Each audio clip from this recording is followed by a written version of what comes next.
नमस्कार, आप देख रहे हैं एवन उत्तराखंड और मैं हूं आपके साथ आयुषी गुप्ता। बुलेटिन की शुरुआत करेंगे इस वक्त की हेडलाइंस के साथ।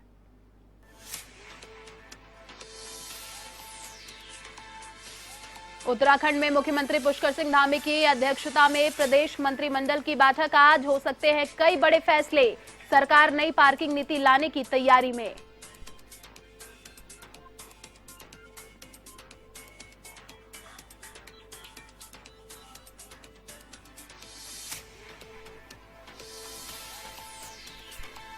उत्तराखंड में खुले कक्षा 6 से 8वीं तक के सभी स्कूल। शिक्षा विभाग ने स्कूलों में कोविड-19 के नियमों के लिए किए खास प्रबंध, तो स्कूलों में विद्यार्थियों को लंच लाने से किया गया मना।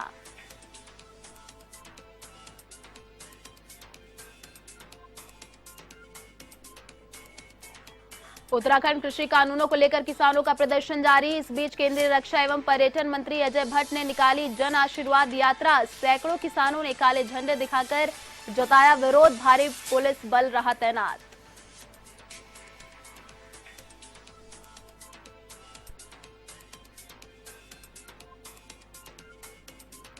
केदारनाथ में पीएम मोदी के ड्रीम प्रोजेक्ट के तहत चल रहे निर्माण कार्यों का तीर्थ पुरोहितों ने किया विरोध। कहा, आपदा के बाद किए गए निर्माण कार्यों को तोड़ना सरासर गलत।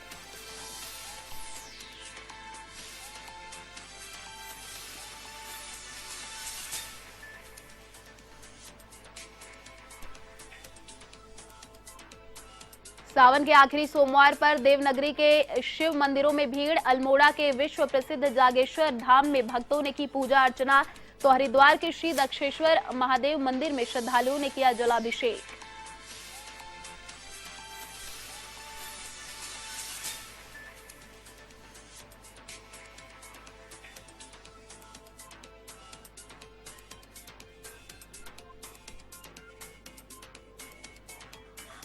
और अब खबरें विस्तार से। उत्तराखंड प्रदेश मंत्रिमंडल की बैठक आज आयोजित की जाएगी, जिसमें मुख्यमंत्री पुष्कर सिंह धामी की अध्यक्षता में यह बैठक होगी, जिसमें बड़े फैसले होने की संभावना है। वहीं प्रदेश में वाहनों की पार्किंग का बड़ा झंझट खत्म होने जा रहा है। सरकार नई पार्किंग नीति लाने की तैयारी में है। इस पर जनता व टाउन प्लानिंग विभाग से फीडबैक ले लिया गया है और शहरी विकास विभाग इसे कैबिनेट में ला सकता है। दरअसल हर साल पार्किंग की मुसीबत और लगातार बढ़ते जा रहे वाहनों और पर्यटकों के बोझ को देखते हुए सरकार ने 2 साल पहले पार्किंग नीति लाने की घोषणा की थी। इस नीति का ड्राफ्ट तैयार करने के बाद विभाग ने इस पर जनता और टाउन प्लानिंग विभाग के सुझाव भी लिए थे। नीति लगभग फाइनल हो चुकी है, जो कि कैबिनेट में लाई जा सकती है।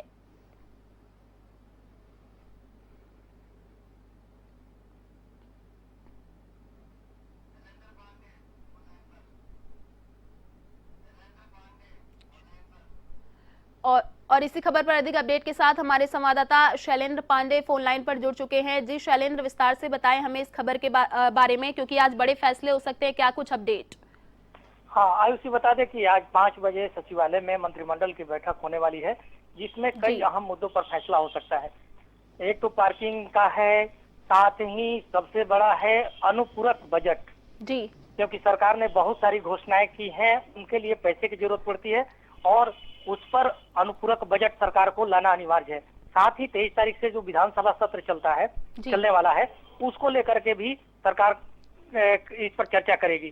साथ ही अगर बात करें तो यहाँ पर विद्युत कर्मियों का हड़ताल का बहुत बड़ा मामला है, जिसको सरकार ने आश्वासन दिया था, उस पर भी फैसला आ सकता है। साथ ही अगर कहे तो कुछ दिन पहले ही मुख्यमंत्री ने कहा था कि नई खेल नीति लाएंगे, तो हो सकता है कि आज खेल नीति पर भी कुछ फैसला हो जाए। तो आने वाला जो चुनाव है उसको देखते हुए सरकार बहुत सारे महत्वपूर्ण फैसले आज ले सकती है। आयुषी जी, शुक्रिया शैलेंद्र तमाम जानकारी साझा करने के लिए।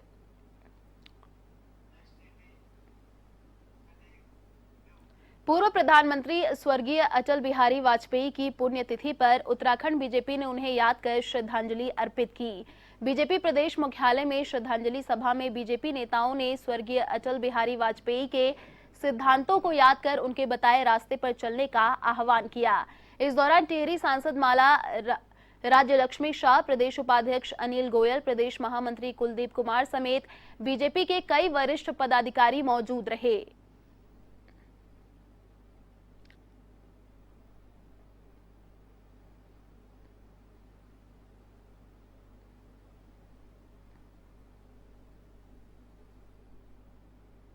अटल बिहारी जी उत्तराखंड के लिए बहुत ही इम्पोर्टेंट थे। उन्होंने उत्तराखंड के लिए आगे किए थे और आज इसीलिए हम उत्तराखंड बने हैं और आगे हुए हैं और हम सब उन्हें कभी नहीं भूल सकते, उत्तराखंड ही नहीं पूरे देश, क्योंकि वो ऐसे नेता थे जो हमेशा सबको साथ लेकर चलते थे और स्पेशली हमारे सभी लोगों को बहुत ही प्यार करते थे। एक नेता ही नहीं, वो एक बहुत ही बड़े कवि भी थे, जो इसलिए उनका पर्सनालिटी बिल्कुल ही अलग थे और सभी को जैसा कि आपने मुझे फैमिली का हमारा जो रिश्ता था, बहुत ही सुंदर रिश्ता मेरे फादर इन लॉ के साथ थे। डोईवाला में सोमवार को विधानसभा अध्यक्ष प्रेमचंद अग्रवाल ने क्षेत्र में आयोजित स्कूल बोर्ड परीक्षा के टॉपर छात्र छात्राओं को सम्मानित किया। इन स्टूडेंट्स ने 10वीं और 12वीं में शानदार प्रदर्शन करते हुए टॉप करते हुए प्रथम श्रेणी प्राप्त की है। विधानसभा अध्यक्ष प्रेमचंद अग्रवाल ने कहा कि कोरोना काल में भी क्षेत्र के बच्चों ने मेहनत की और बोर्ड परीक्षाओं में शानदार प्रदर्शन कर उच्च स्थान प्राप्त किया। कृषक गन्ना पब्लिक इंटर कॉलेज में आयोजित समारोह में कई स्कूलों के 100 मेधावी छात्र छात्राओं को मोमेंटो और प्रमाण पत्र दिए गए। विधानसभा अध्यक्ष ने इस मौके पर पब्लिक इंटर कॉलेज में फर्नीचर के लिए 1 लाख रुपए देने की घोषणा भी की।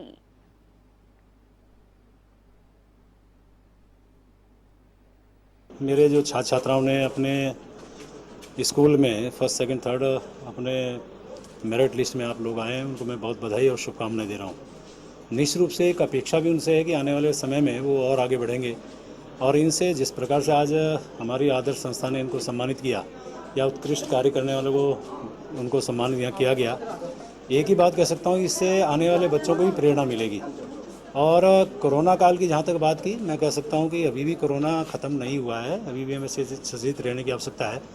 उस समय ऑफलाइन पढ़ाई हो रही थी, फिर ऑनलाइन पढ़ाई हुई, लेकिन जो बच्चे प्रतिभावान हैं वो इन चीज़ों की परवाह किए बिना उन्होंने अपने प्रतिभाओं का जौहर आज दिखाया है। मैं इन बच्चों को बहुत बधाई दे रहा हूँ, शुभकामनाएं दे रहा हूँ। चूँकि मैं भी एक अपने टाइम का ठीक से पढ़ाई करने वाला छात्र रहा हूँ, इसलिए मेरी भी अपेक्षा है इन बच्चों से अच्छा काम करके अच्छी जगह बढ़ के अपने इस क्षेत्र का नाम रोशन करेंगे, ऐसी मेरी इनको शुभकामनाएं। उत्तराखंड के मंगलौर में कृषि कानूनों को लेकर किसानों का लगातार प्रदर्शन जारी है। इस बीच उत्तराखंड में केंद्रीय रक्षा एवं पर्यटन मंत्री अजय भट्ट ने जन आशीर्वाद यात्रा शुरू की है, जिसका सैकड़ों किसानों ने काले झंडे दिखाकर विरोध किया। आपको बता दें कि केंद्रीय मंत्री की जन आशीर्वाद यात्रा उत्तराखंड बॉर्डर नारसन से होते हुए देहरादून तक पहुंचने वाली थी, तभी किसानों ने इस यात्रा के खिलाफ प्रदर्शन किया। वहीं किसानों की ओर से दर्ज कराए गए विरोध की सूचना पाकर मौके पर भारी पुलिस बल तैनात किया गया।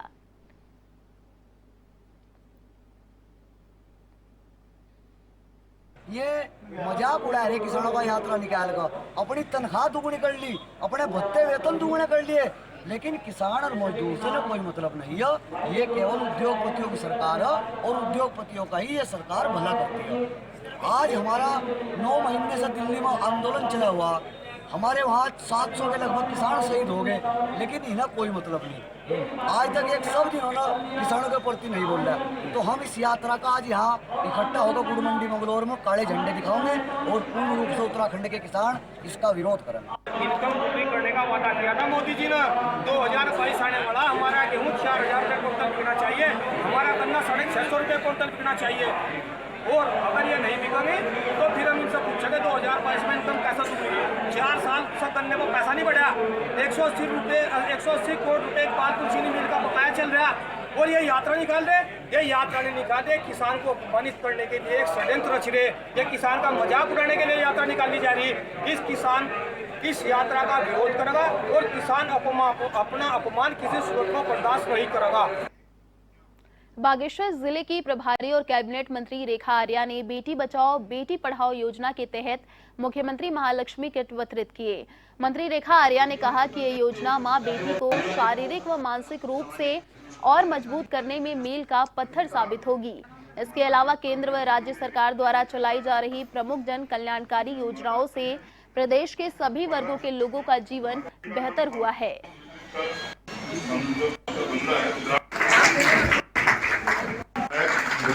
बागेश्वर हमारे बीच में है। मैं अनुरोध कर रही हूँ कृष्णा नंदा माता। केंद्र सरकार की हर घर जल हर घर जैसी महत्वपूर्ण योजना में पानी के स्रोतों को लेकर सवाल खड़े हो रहे हैं, जिसको लेकर अल्मोड़ा पहुंचे प्रदेश सरकार के पेयजल मंत्री और प्रभारी मंत्री बिशन सिंह चुफाल ने कार्यकर्ताओं से मुलाकात की और जन समस्याओं को सुना। इस दौरान उन्होंने अल्मोड़ा शहर में प्रदूषित पेयजल आपूर्ति को लेकर कहा कि बरसात की वजह से मटमैल पेयजल की शिकायत मिल रही है, जिसका शीघ्र ही निस्तारण किया जाएगा। साथ ही पेयजल मिशन के तहत पेयजल हर व्यक्ति को देना सरकार का लक्ष्य है, जिसे 2022 तक पूर्ण करना है।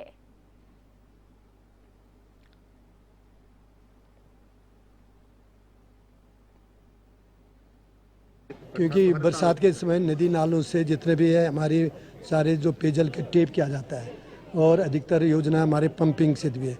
पंपिंग की योजनाओं से भी गंदा पानी आ रहा होगा। हमारे फिल्टर लगे हुए हैं जगह जगह पर और उसमें हम जगह जगह क्लोरीन डाल रहे हैं।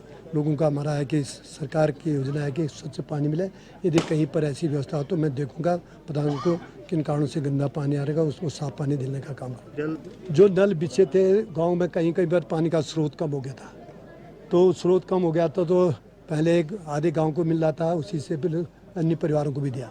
अब हम जल्दी से जल्दी 2022 के अंतर्गत हमारी जो योजना बननी है कि सीधे पहले हमने पानी का जो टेप था उसको टेप से लेकर सीधे गांव तक पानी के टैंक तक हम लाइन बिछा रहे हैं और 2022 तक जो लाइन हमने बिछा के सब जो कनेक्शन है जिनमें नल लगे हैं उनमें जल मिलेगा। ये हमारी योजना है। उत्तराखंड की बाजपुर चीनी मिल में मजदूरों और मृतक आश्रितों की ओर से चलाया जा रहा धरना 46वें दिन समाप्त किया गया। आपको बता दें कि प्रदेश के गन्ना मंत्री और जनपद प्रभारी स्वामी यतीश्वरानंद ने आंदोलन स्थल पर पहुंचकर इंटक यूनियन के अध्यक्ष विशेष शर्मा और अन्य पदाधिकारियों से चर्चा की है। साथ ही समस्याओं के समाधान का आश्वासन दिया। वहीं इस मौके पर पदाधिकारियों ने मंत्री का स्वागत भी किया। ऐसे में गन्ना मंत्री ने जूस पिलाकर आंदोलन को समाप्त करवाया।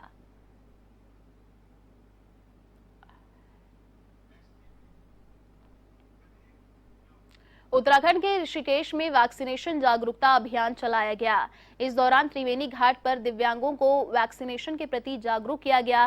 साथ ही वैक्सीनेशन के बाद होने वाले फायदों की जानकारी भी दी गई। आपको बता दें कि सरकार ने दिव्यांगों को जागरूक करने के लिए ये अभियान चलाया है।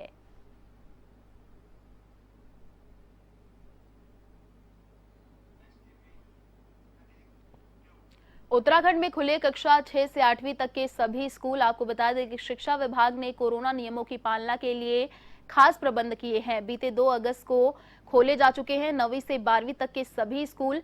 सोशल डिस्टेंसिंग की पालना का भी ध्यान रखा जा रहा है। स्कूलों में विद्यार्थियों के लंच पर प्रतिबंध है।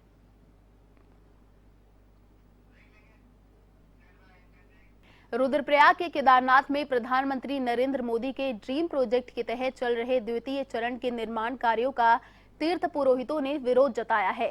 तीर्थ पुरोहितों का कहना है कि निर्माण कार्य में ब्लास्टिंग का प्रयोग किया जा रहा है, जिसमें धाम में वर्ष 2013 की प्रलयकारी आपदा की याद ताजा हो रही है। इसके अलावा जो कार्य आपदा के बाद किए गए उन निर्माण कार्यों को भी तोड़ा जा रहा है, जो सरासर गलत है। दरअसल केदारनाथ धाम में प्रधानमंत्री नरेंद्र मोदी के ड्रीम प्रोजेक्ट के तहत निर्माण कार्य किए जा रहे हैं। इन दिनों धाम में द्वितीय चरण के निर्माण कार्य चल रहे हैं। धाम में मजदूर, कर्मचारी और तीर्थ पुरोहितों के अलावा कोई अन्य मौजूद नहीं है, जबकि सरकार की ओर से यात्रा पर रोक लगाई गई है, जिसका फायदा निर्माण एजेंसियां उठा रही हैं।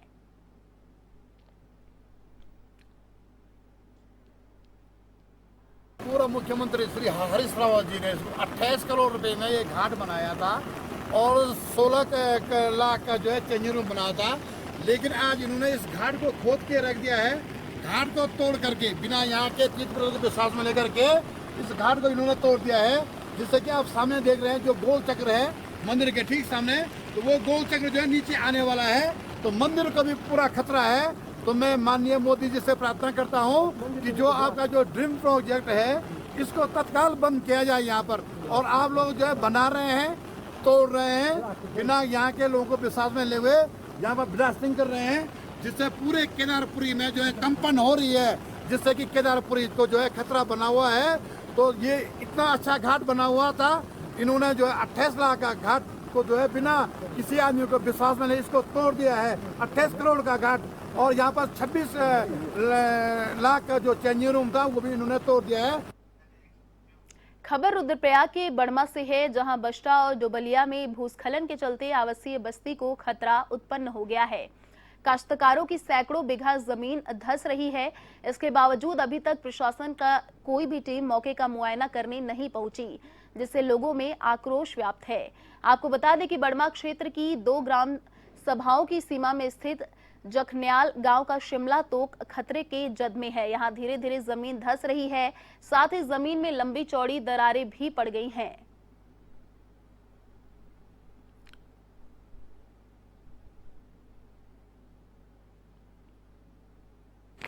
हम ये चाहते हैं कि इसका निरीक्षण किया जाए। एक बार पहले 45 साल पहले यहाँ पे भूगर्भ वालों ने कुछ इस ज़मीन को चेक किया था, जिसमें उन्होंने ये बताया था कि यहाँ पे कुछ ज्वालामुखी का है यहाँ ऊपर। ये समस्या आज से नहीं है सर, ये जब से मेरी उम्र तो लगभग यहाँ पर 57-58 साल हो गई है और तब से मैं ये खिसकते देख रहा हूँ। और जब से ये तेला मोटर मार्ग का निर्माण हुआ तब से तो ये कुछ ज़्यादा ही है। ये सर मतलब काफ़ी टाइम से ये चल रहा है, लेकिन 1-2 साल से ना ये कुछ ज़्यादा ही हो गया है। मतलब ऊपर से रोड भी धंस गई है, 1 साल पहले से ये ज़्यादा हो गया, रोड भी धंस गई और सारी ज़मीन ये धंस गई। ये अब इसका समझ नहीं आ रहा है क्या किया जाए, क्योंकि पूरी ज़मीन ही धंस रही है। अब ये देखना है कि इसका किस तरीके से सुरक्षा व्यवस्था की जाए। प्रशासन से मांग हमारी ये है, जो ये धंस रही जमीन इसके लिए रिटर्निंग वाल बनाई जाए और नीचे ब्लॉक डाले जाएं। एक बार बीच में ऐसा करने से रोकथाम हुआ था। ये ग्राम सभा डोबलिया में जखन्याल गांव, यहाँ पे ज़मीन काफ़ी धसक चुकी है और ये ऊपर के गांव है, इसको काफ़ी नुकसान है। 30-40 परिवार है यहाँ पे और गांव को बहुत बड़ा खतरा हो सकता है। अल्मोड़ा के विश्व प्रसिद्ध जागेश्वर धाम में सावन के अंतिम सोमवार भक्तों का तांता लगा हुआ है। यहाँ शिव भक्तों का लगातार पूजा अर्चना कर रहे हैं। वहीं सावन की महत्वता के चलते महाअभिषेक किया जा रहा है। इस बीच कोरोना गाइडलाइन की पालना के तहत श्रद्धालुओं को महामृत्युंजय मंदिर के दर्शन कराए जा रहे हैं।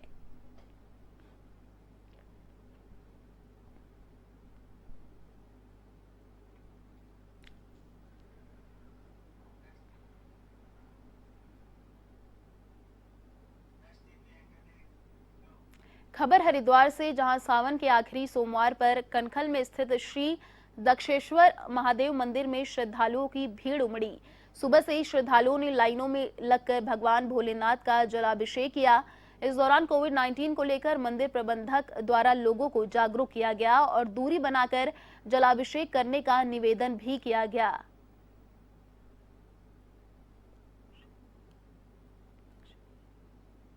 सब यहाँ बहुत अच्छा माहौल है, सब सीरियल वाइज चल रहे हैं और सभी श्रद्धालु अच्छे से पूजा कर रहे हैं। इसका बहुत महत्व है। यहाँ सभी श्रद्धालु बहुत श्रद्धा के साथ जल चढ़ाते हैं और अपनी मनोकामना पूर्ण करने के लिए मानते हैं। मंदिर की मान्यता ये है कि सावन के माह में पूरे शिव की पूरे 1 महीने यहाँ रहते हैं।